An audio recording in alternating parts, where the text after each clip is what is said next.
우리 내일이 추석입니다. 지난 금요일부터 다음 주일까지 열흘 정도 거의 공식적으로 열흘간의 연휴가 되는 것 같습니다. 이런 기간 잘 없었던 것 같습니다. 허락하신 연휴 동안 주님 안에 가족들과 더불어 주님 주시는 안식과 평강이 넘치기를 바라고요. 더불어 긴 연휴 동안 혹시라도 영적으로 잠들지 않으시고 깨어 있으시기를 또한 부탁을 드립니다. 오늘은 고린도전서 강해를 한 주 쉬고 마가복음 4장 본문의 말씀으로 말씀 따라 주와 동행하는 그 길에서라는 제목으로 주의 말씀을 전하고자 합니다. 여러분 주보 안에 오늘 말씀 설교 요약지가 들어가 있는데 참고하시면 되겠습니다. 본문에서 우리는 말씀 따라 주와 동행하는 제자들, 근데 그 길에서 풍랑을 만나는 것을 보게 됩니다. 예수님이 배에 올라타서 사람들에게 말씀을 하나님 나라에 관해서 씨 뿌리는 비유를 비롯해서 그 앞문맥에 보면 하나님 나라에 관한 비유에 대해서 말씀으로 전하십니다. 우리 그림을 하나 볼까요? 이 배 위에 배를 강단 삼아서 지금 우리 본당으로 본다면 제가 있는 이곳이 배 같은 거고요. 여러분이 계신 곳이 육지 같은 것입니다. 예수님이 배를 강단 삼아서 이렇게 말씀을 전하십니다.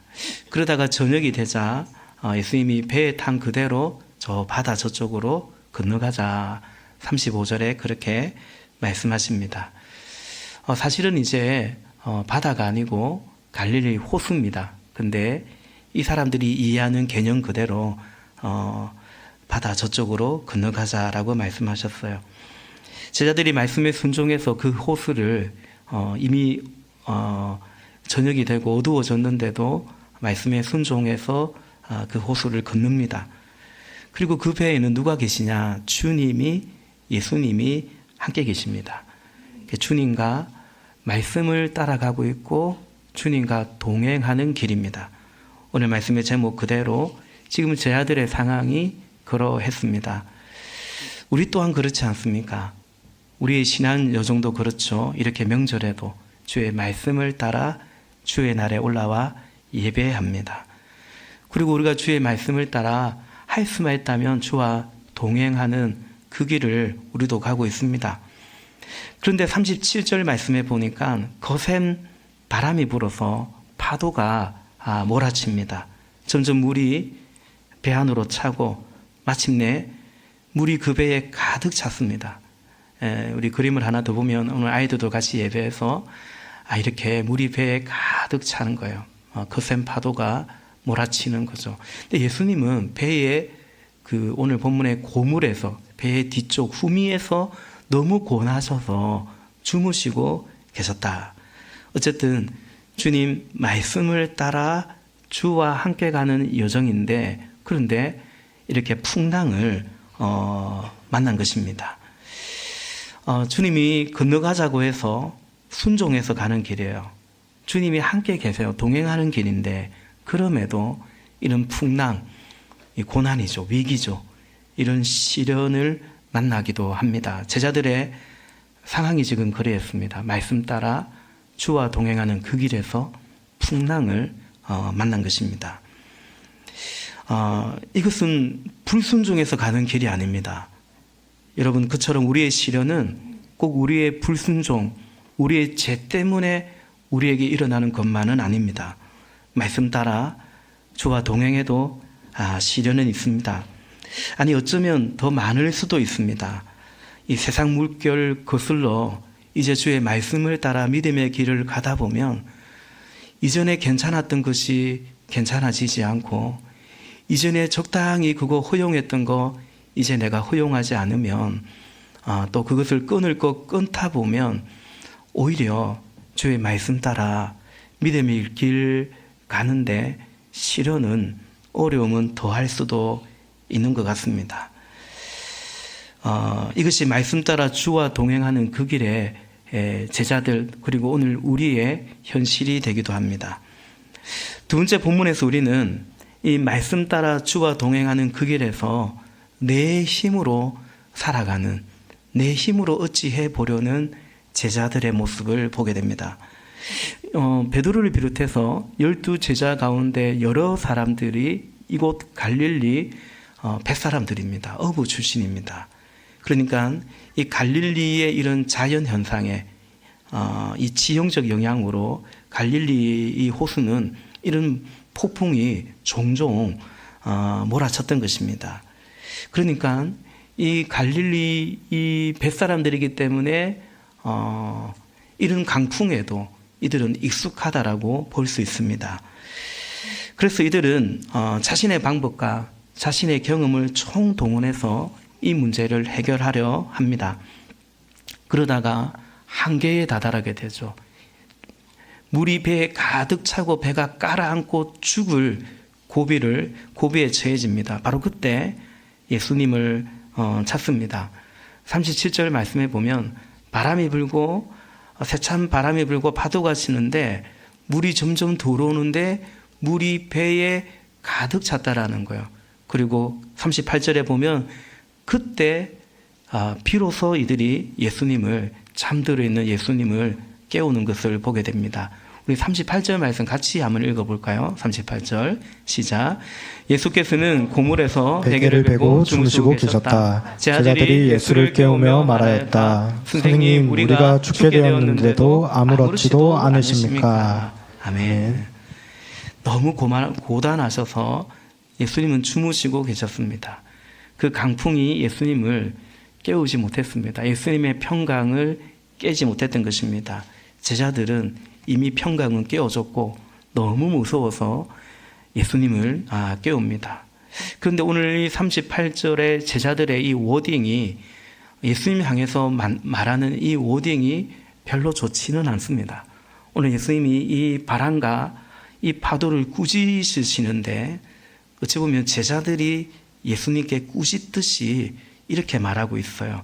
우리가 죽게 되었는데도 아무렇지도 않으십니까? 라는 것입니다. 지금 누구 말 듣고 지금 이 저녁에 이 밤에 갈릴리 호수를 건너가냐? 예수님 말씀 따라가다가 지금 이 난리를 겪고 있는데 잠이 옵니까?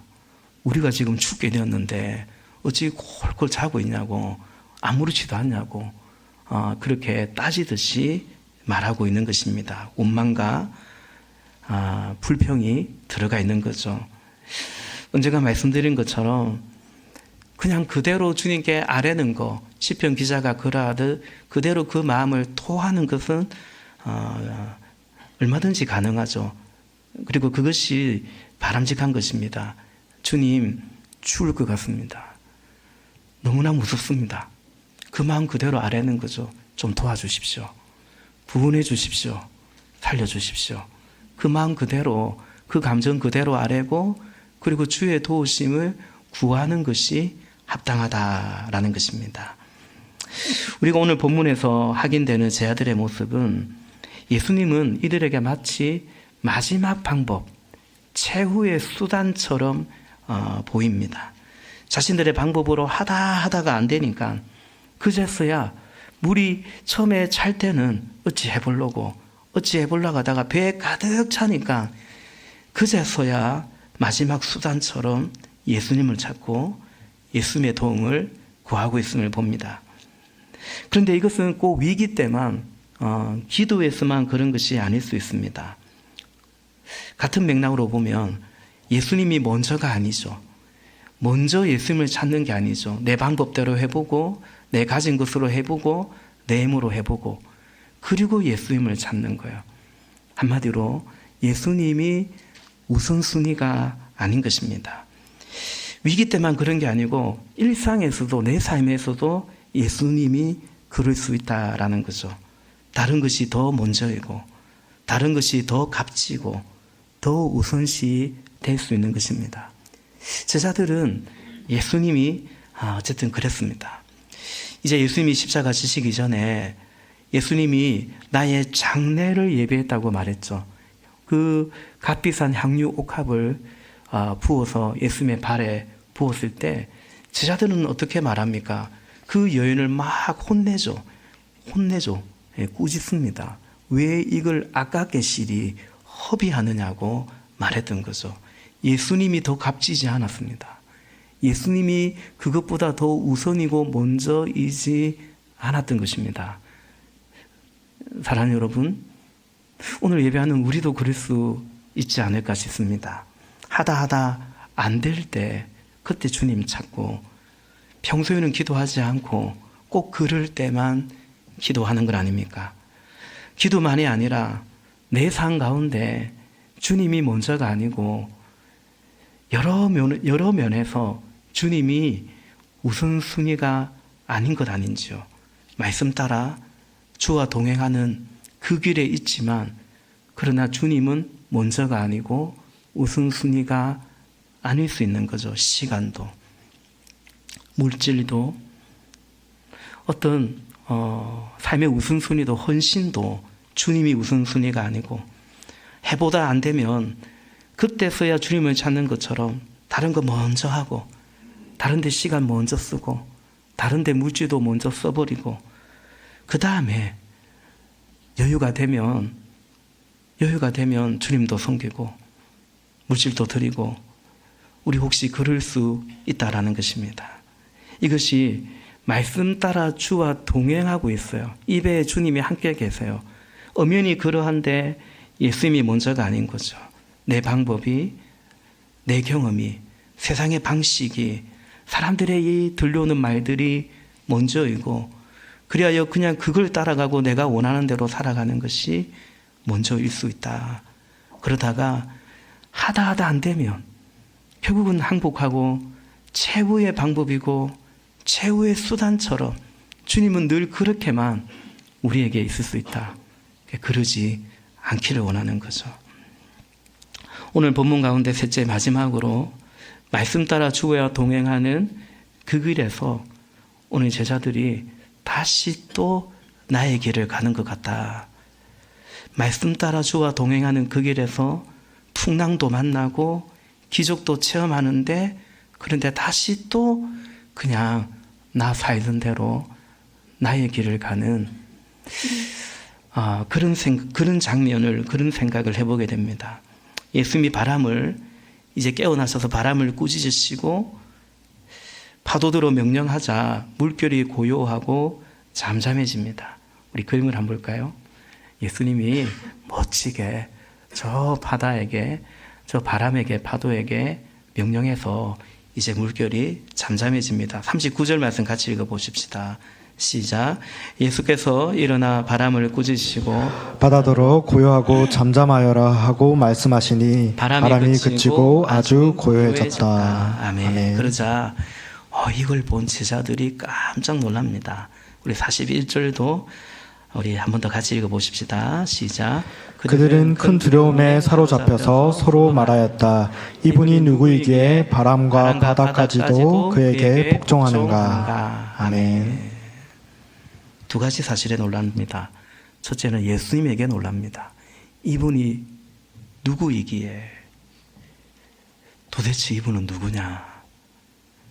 예수님에 대해서 놀라고, 두 번째는 지금 나타난 이 기적, 이 현상에 대해서 놀라죠. 어떻게 저 바람과 바다가 잠잠해지는가.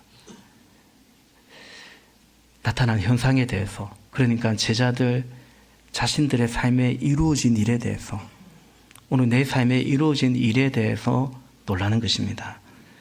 예수님은 그 제자들에게 말씀하십니다. 40절에 예수께서 그들에게 말씀하셨다. 왜들 무서워하느냐? 아직도 믿음이 없느냐? 아멘. 왜 무서워하냐? 아직도 믿음이 없느냐? 바람을 꾸짖으신 예수님은 제자들도 꾸짖듯이 사실은 그렇게 제자들에게 말씀하십니다. 그렇다면 여러분, 오늘 이 사건 이후로 이 제자들이 이분이 누구이기에 바람과 파도도 명하니까 잠잠해지냐. 그리고 예수님께 또 한 소리 들었잖아요. 아직도 믿음이 없느냐. 이 사건 이후로 제자들의 믿음에는 어떤 변화가 있었을까? 어떤 변화가 있었을까 생각해 봅니다. 안타깝게도 제자들은 이 바람 풍랑에 너무 무서워하는데 여전히 무서워합니다. 여전히 자신이 원하는 길을 가려고 합니다. 예수님과 함께 말이죠. 아이러니하죠? 예수님과 함께 여전히 자신들이 원하는 길을 가고자 합니다. 이들은 그야말로 말씀 따라 주와 동행하는 그 길에서 이런 풍랑, 이런 기적, 이런 예수님을 경험하고요.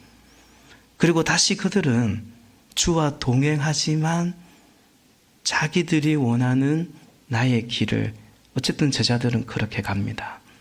그러다가 십자가 앞에서 결정적으로 모두 주를 부인하고 도망치고 말죠. 종종 말씀드리지만 그때가 아닙니다. 십자가 앞에서 결정적으로 부인한 건 맞지만 이미 이들은 주와 동행하는 것 같지만 자신들이 원하는 길을, 자신들이 생각하는 미래를 걸으면서 그 길을 가고 있었던 거죠. 말씀을 정리하고자 합니다. 말씀 따라 주와 동행하는 길, 우리도 말씀 따라 주와 동행하는 길을 가는데 이 길을 진실한 믿음으로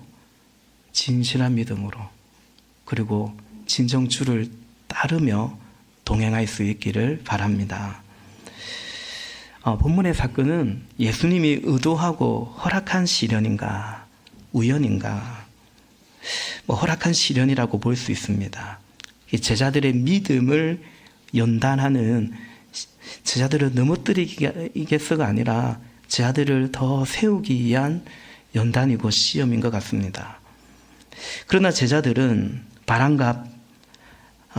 이 바람과 이 거센 물결이라는 이 나의 위기와 그 문제 해결에만 집중하고 이분이 누구이기에, 예수님이 누구이기에 감탄하고 질문했지만 그러나 더 이상 그것에 대해서 답을 찾으려고 하지 않았던 것 같습니다.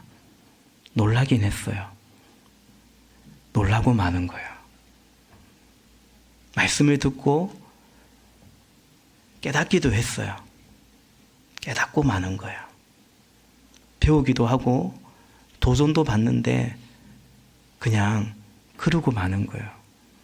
가끔 우리가 나눔을 하면 말씀 들으면서 내가 이걸 깨달았다, 내가 부족함을 깨달았다, 깨닫고 마는 거예요. 왜냐하면 예수님이 아니라 나에게 내 삶에 다시 초점이 돌아가기 때문에요. 사실 여러분, 제자들은 너무나 중요한 걸 깨달았거든요. 너무나 중요한 질문을 하고 있거든요. 이분이 누구이게? 우리 인생에 참 중요한 질문이에요. 예수님이 누구이게? 근데 거기 답을 찾으려 하지 않는 거예요. 거기에 답을 찾으려 하지 않고 내 삶에 일어난 일, 해결될 문제, 그리고 다시 이제 그 길을 예수님 처음 따르려고 했을 때 생각한 이 유대 사람들이 가지고 있는 메시아가 오면 이제 이루어질 것 같은 그런 하나님 나라의 그 생각에서 벗어나지 못하고 그냥 그 길을 갖고 있는 거죠. 말씀은 따라갑니다. 예수님과 동행도 합니다. 그러나 주님이 부르시는 그 길이 아니라 내가 생각하는 길을 가고 있는 것 같습니다. 그러므로 사랑하는 여러분, 말씀 따라 주와 동행하는 그 길, 우리 진실한 믿음으로 가기를 원합니다. 말씀 따라 주와 동행하는데 정작 내 힘이나 내 방법으로 살아가려고 하지 말고, 세상의 것들 여전히 쫓아가려고 하지 말고, 예수님은 하다 안 되면 찾는 늘 그렇게 최후의 수단처럼만 생각하지 않기를 바라는 거죠. 뿐만 아니라 예수님이 구체적으로 실제적으로 내 삶의 우선순위가 되시기를, 그러니까 우리의 시간에도 주님과의 관계, 내가 기도하는 시간, 말씀을 통독하고 묵상하는 시간, 우리의 시간의 우선순위도, 우리의 물질의 우선순위도 쓰다가 남으면 헌금 좀 하지 이게 아니라 하나님의 것을 먼저 구별할 줄 아는 우리의 삶의 첫 자리로 예수님을, 주님이잖아요. 예수님을 모셔드릴 수 있기를 주님의 이름으로 부탁을 드립니다. 그래야 말씀 따라 주와 동행하는 그 길에서 주를 따르는 나의 길을 가는 것이 아니라 주의 길을 가실 수 있는 우리 모두가 되기를 바라는 것이죠. 주님은 그 가운데 그 길을 갈 때 우리에게 주님 안에 있는 그 기쁨을 우리에게 주시기를 원하세요. 요한복음 15장 12절 말씀 제가 참 좋아하는 구절인데요. 우리 화면 보고 같이 한번 읽읍시다. 시작. 내가 너희에게 이러한 말을 한 것은 내 기쁨이 너희 안에 있게 하고 또 너희의 기쁨이 넘치게 하려는 것이다. 아멘. 예수님이 내 기쁨이 있대요. 내 기쁨이 너희 안에 있도록 그 기쁨으로 넘치게 하려 한다라고 말씀하고 있어요. 그러니까 말씀 따라 주와 동행하는데 여전히 나는 예수님이 주는 예수님 안에 있는 기쁨이 아니라 이러면 내가 기쁘지, 이럴 때 내가 기뻤지, 이럴 때 내가 만족했고 그래서 내가 기뻤지, 그걸 쫓아가는 것이 아니라 예수님 안에 있는 기쁨. 예수님 복음서에 보면 예수님이 기뻐하는 경우가 있거든요. 예수님은 언제 기뻐하셨냐면 백부장의 믿음을 보실 때 기뻤어요. 예수님은 한 영혼이 잃어버린 한 영혼이 돌아올 때, 죄인 하나가 회개할 때 그렇게 기뻐하셨어요. 예수님은 아버지의 뜻을 행하는 것 때문에 예수님은 배 부르시고 기쁘셨어요. 예수님은 우리를 사랑하시면서 우리로 인하여서 기뻐하셨고, 스바냐의 말씀처럼 하나님도 우리를 기뻐하시고, 마치 부모가 아기를 보고 그냥 잠자는 아기만 봐도 기쁜 것처럼 기뻐하셨어요. 예수님은 우리에게, 당신에게 있는 그 기쁨이 우리에게 넘치게 있게 하기를 원하세요. 사랑하는 여러분, 축복합니다. 예수님의 기쁨이 여러분에게 충만하기를 축복합니다. 그렇다면 예수님을 기뻐하는 거죠. 예수님을 기뻐할 때 예수님의 기쁨을 우리는 사모하고 그 기쁨으로 충만하게 될 것 같습니다. 말씀 따라, 그게 뭡니까? 말씀 따라 주와 동행하는 이 길을 진실되게 가는 거죠. 그러니까 말씀 따라가는 것 같고 주와 동행하는 것 같은데 내 길을 가는 게 아니라 최후의 수단처럼만 주님을 생각하는 것이 아니라 먼저 하나님의 나라와 의를 구하는 그 기쁨 가운데 거하는 거죠. 여러분, 오늘 본문에 보면 예수님은 지금 제자들의 이 배만 건지는 것은 아니죠. 사실 36절에 보면, 36절에 볼까요? 36절에 보니까 다른 배들도 함께 따라갔다 나와 있습니다. 그 배도 그들도 풍랑을 만났을 것입니다. 그러나 그 배에는 예수님이 없어요. 주님은 제자들을 구원하면서 바로 그 배도 구원하시는 거죠. 이제 우리를 통해서 내 인생의 배에 오르신 주님과 함께 주님을 아직 믿지 않은, 주님을 모시지 않은 다른 배들도, 다른 인생들도 이제 주님은 우리를 통해서 구원해 가기를 원하시고 그 기쁨을 우리와 함께 하기를 또한 원하는 것입니다. 이 기쁨, 이 영광으로 우리를 초대하시는 거죠. 사랑하시는 여러분, 우리 그렇게 여전히 말씀 따라 주와 동행하시기를, 그리고 주와 동행하시면서 주님을 기뻐하고 진실한 믿음으로 주님의 길을 따라 가시는 우리 모두가 되시기를, 우리 모든 가정 우리의 자녀 손들이 되기를 예수님 이름으로 축복합니다. 기도하시겠습니다.